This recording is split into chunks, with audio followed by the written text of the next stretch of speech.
Okay, this video is going to be about some ideas concerning performance, okay? Now everyone practice performing by, one Grecian urn. See, that's an old guy joke. And, what we need is a couple people to do interpretive dance. I think that's what you should work on. Now what I want to talk about is specifically the sound on stage. Now I'm actually a sound guy as well, and I've done a lot of live mixing of bands. I've done, what do you call those, Battle of the Bands and all that stuff, where bands will come in, they'll set up a sound and they'll roll and do that sort of thing. And one thing that really strikes a sound guy is that he's trying to get the best overall sound, right? Now what you think you should do as a musician, your first thought is, well, I need to be loud, I need to be heard. So I've got a huge amplifier and I'm going to point it to the audience, right? And it's going to be huge. And, saliva comes out my mouth. But the sound guy is thinking, how is it going to sound overall to the audience, right? And one thing that you discover instantly is that guitar amplifiers specifically, also bass amplifiers and keyboard amplifiers and those kinds of things that you buy are built so that the sound is extremely directional. What you point them at is where the sound focuses, and it's really incredible. Go into a rehearsal space or something one time and actually twist them around and start to discover how directional they are. Because often they're really incredibly powerful, and the sound, not only that, doesn't necessarily focus close to them. It could focus 20 foot away.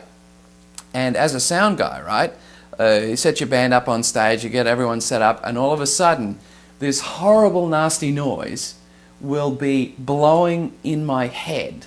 And what I've discovered it was a guitar player's Vox AC30 or something on the stage pointed right at my head. And I went, you go 3 feet that way and you can't really hear anything at all. And it's really bizarre. And the way that it was set up on stage is that the guitar player had it totally cranked so that he was loud, right? And then he can't really hear it because it's blowing by him. He's got it set up so that it's shooting at his knees, and he's kind of getting the feel of the sound in the room instead of necessarily the sound of the amplifier.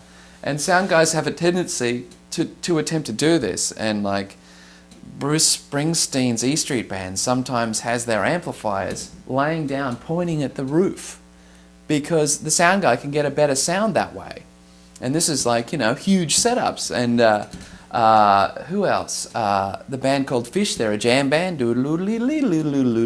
They had one guy, Trey Anastasio's guitar amplifier is a small little Fender, and this is like an 80,000 Alpine Valley gig. He's got one little Fender pointing at the sky and another one round the back of the band, microphone, and it's pointing off stage.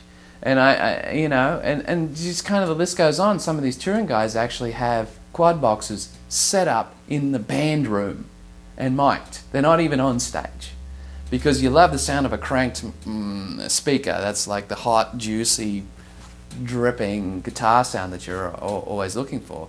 But it gives you a really bad sound on stage. So the point I'm trying to make here is that you need to think about getting a good sound on stage. The first thing is work with your sound guy.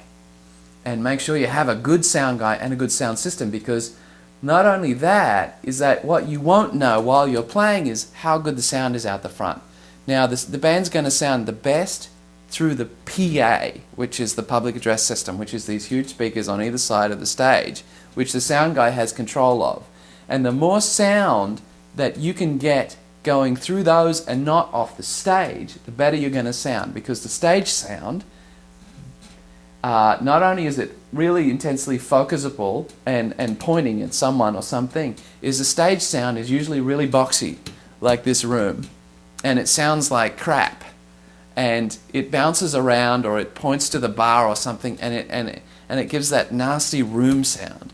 Whereas if you can run it through the PA, most of the front of house sound, you'll get a nice sweetened reverb, you'll get compression, you'll get all your levels right so that everyone in the band is mixed at the right level, so everyone gets to hear everybody instead of just one really loud guitar player And, unless you're Jimi Hendrix, you're going to suck, which, isn't, what you're looking for. You're looking to not suck. So, long story short, think about your setup and what you're going to do. Some sound guys actually set up the amplifiers pointing across the stage at the performers on either the right or the left-hand side. Now, you may not like that, but that's actually a kind of a cool way to set up the stage, because you'll get your good rockin' sound, but it's still just cycling around on the stage, and it's not blowing the third guy off the stage. It's not going to blow his someone's on the phone. It's not going to blow his head off. You know what I mean? So that means that the speakers that the PA and the sound guy has control of are going to produce more of your actual sound, because what he's going to do is he's going to put a microphone in front of your rocking out guitar amp. So he'll get the sound of that amp, and then it gets to come through these big speakers. Now, and as a live performer, you really discover that the sound of your overall band is absolutely crucial. If you have just one gigantic mess of noise, you're not necessarily going to really get a communicative vibe, and your band might be really into it, because that the loudness on stage is going to be fun for you, but you need to include the audience in on it. So it's really important to think about these kinds of things, and a sound guy has at his disposal all these tools. He's got the EQ to get your sound right. If you're not getting your sound right, and you're not even you haven't worked out where your frequency range is, what we talked about before, as far as the EQ goes, he can fix that. That's number one, which they always say. They go, oh, the guitar player needs this EQ, vocals needs this. All of a sudden, ta-da, you've got a fabulous blend. The difference between a good sound guy and someone who doesn't know what he's doing. Then you've got compression automatically in these big front of house speakers, and we've spoke about what compression is. Bringing your dynamic range together and then putting it in these nice little places in your sound palette. And what? And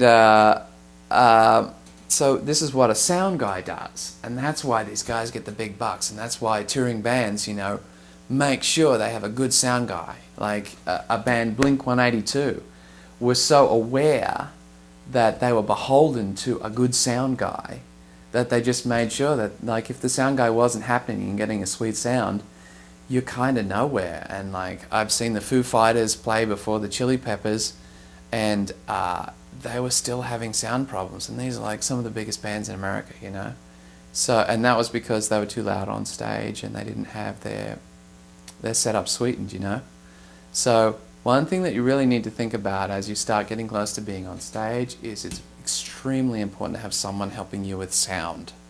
And if it's an extra $50, you'd be surprised how well spent that is, because if someone can make you look a lot better than you are, that's what you want. If it's just the way it is. I don't know how else to express it. Okay, so we're going to review that. A few key points. Be careful who you point your guitar amplifier at. Try not to point it at straight off stage, even though you'll be tempted to, because you'll be mowing someone's head down. Number 3, think about setting up your amps on the side of the stage so you bathe the sound, or having a stand so that your amplifier is kind of pointed up. I mean, that's the next step, is having your amplifier tilted. Even though it's going to kind of go out into the room anyway, it's at least not cutting the guy's head off, right? And you'll get kind of a full face of it, so that's probably what you're after. Okay?